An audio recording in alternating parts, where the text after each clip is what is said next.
129 to win from 10.4 overs.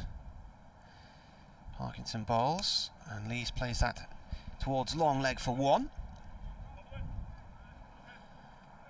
The required run rate is double what they're going along at, though. That's the thing. They're at 6.6. They need 12.2. So when they set off, it was 9.6. So it's climbed and climbed. But these two can stay out there for a period. This is played to point, and now this should be a run out, is it? Or it's not the best of throws from Jennings at the bowler's end, and Parkinson's diving full stretch across towards his right hand side and takes the ball on an adjacent wicket in the end. I think if that had been towards the stumps and not as far off as it was, Beddingham could have been in trouble there. He's just hobbling a little bit there, Parkinson, as well. That was his bad ankle. His left one was the one that he rolled in when he was in the biosecure bubble, so he won't be too happy with Jennings for that throw.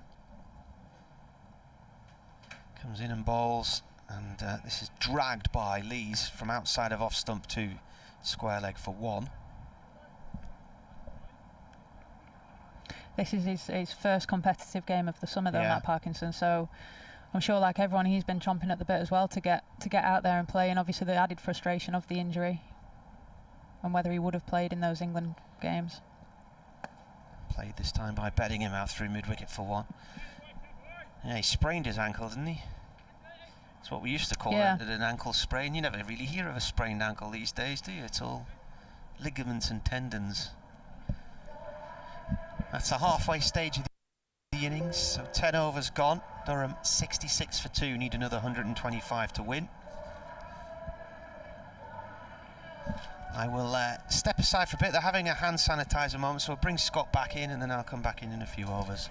Going back to that run rate that you were talking about, the required run rate is currently 12.5, and the current run rate is 6.6. So like you said, it's almost double, but I think in 2020 cricket, we've seen so many times how easy it is to catch up on that run rate or that strike rate the more you are out in the middle. Again, we saw it in the first innings. It's so difficult to come in and just hit boundaries. So to have 2 set batters, I just think is, I know I've said it 3 times already, but it's just so important for Durham to be able to get close to this total, is to have 2 people out there that have been there for a long time. To try and take it, good afternoon, Kate. Hi, Scott. To try and take it as deep as they can. Absolutely. Yeah, try and play catch up if need to later on. Absolutely, and we've seen, I mean, everyone talks about the power play and how important that is to win in a game, but a lot of it could be won in the back end of it. You know, you've seen the finishers that they call them now in 2020 cricket, who come in and can just strike at 200 pretty much. Danny Lamb from the Lumley end ball into Beddingham. That's drilled pretty firmly along the ground through the onside for a single, moves up to 30. Score moves on to 67 for 2. But what I will say is it does look like Lancashire have been a bit smarter with the ball. They saw how Durham bowled, and I could say the lack of change-ups that Durham used. It didn't feel like there was a lot of variations out there, but Danny Lamb has come in straight away and looks like he's bowled his variations from ball 1, really. Into his second over, his first went for 3. Balls 2 at Lees, swing and a miss by Alex Lees, and through to the keeper. And there's no run, so I guess you can, even if you're batting first, trying to set a target, the batting team can learn from the opposition with how they bowled and how they went about it. And absolutely, you've had 2 batters out there as well who've faced majority of the innings, so they would have seen how the pitch went over that 20 overs and if it deteriorated or spun or whatever it could have been. Lamb for Lancashire bowling. That's hit firmly by Lees. That's a good shot, and can either long off or long on get round to cut it off? The answer is no. A very good punch back down the ground. Arrow straight almost from Lees. Only missed the stumps by an inch or 2, and long off, unable, despite the dive, to cut that off. So 4 runs to Lees. He moves on to 31. There is at least a partnership forming here for Durham. It is something for them to work with at 71 for 2. As that Lamb turns from the Lumley end and comes back in. Lees on 31 from 28. Balls to Lees. That's pulled through the onside up towards Liam Hurt at long on for a single. Lees moves to 32 not out. Durham on to 72 for 2. So yeah, I've got absolutely no doubt in the dressing room at half time that Jennings and Davies were talking to the bowlers about what was difficult to face, what was easy to face, how they scored their runs easily or hard, that kind of thing. But vice versa, I think that, you know, the Durham players will have seen how Jennings and Davies batted and what they did, and they'll try and emulate that as well. Well, Benningham's back on strike, 30 not out. Looks like a bit of sawdust is required. Dane Villas, Lancashire skipper. That normally happens when you've been hit for 4.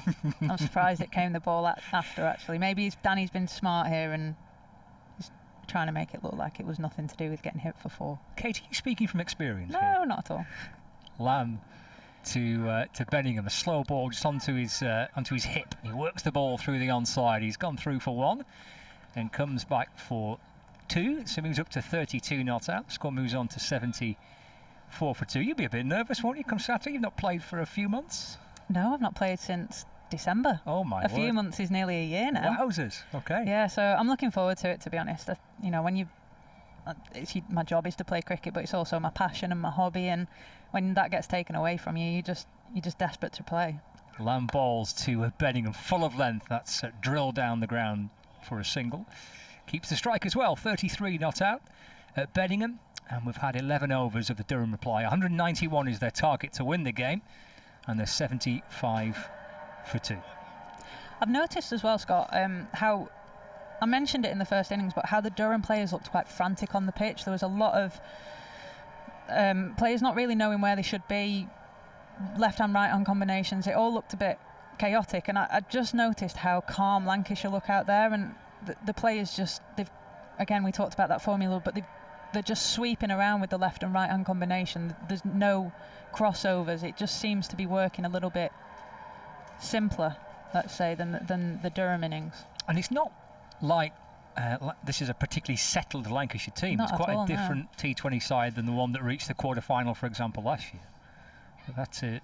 And then without a couple of overseas players and the England guys, 1 or 2 bits and bobs with injuries as well. But you'll see if the batsmen cross here, you'll just see how everyone just sweeps round and then the field changes. Stephen Croft comes back into the attack and bowls and gets his first wicket as well. Benningham coming down the pitch, going for a big swat through the onside. His off stump is leaning back at a slightly unfortunate angle, and Benningham departs for 33. And Croft, with his cap on back to front, picks up his first wicket. Stumped by Alex Davis with the bowling of Croft for 33, and Durham have lost their third, 75 for 3. Yeah, it was the right thing to do from Benningham. I mean, you know, that required run rate is creeping up, and he did need to try and score some boundaries, especially off someone like Croft, who's not a wicket taker. He's just in there to try and contain and sometimes sneak overs. I think Dane uses him at the top of the order to try and sneak that first over and take a wicket. And so, yeah, I'm not surprised that they look to attack him, but unfortunately for Benningham, that's his day over. Are you liking the cap on back to front look from Stephen Croft? It's casual, very casual. It is, yeah. I don't know if he knows that there's a live stream today. You know, sometimes at the start of the season they all wear the bobble hats, and there's just the odd photo of them. They're not on live television.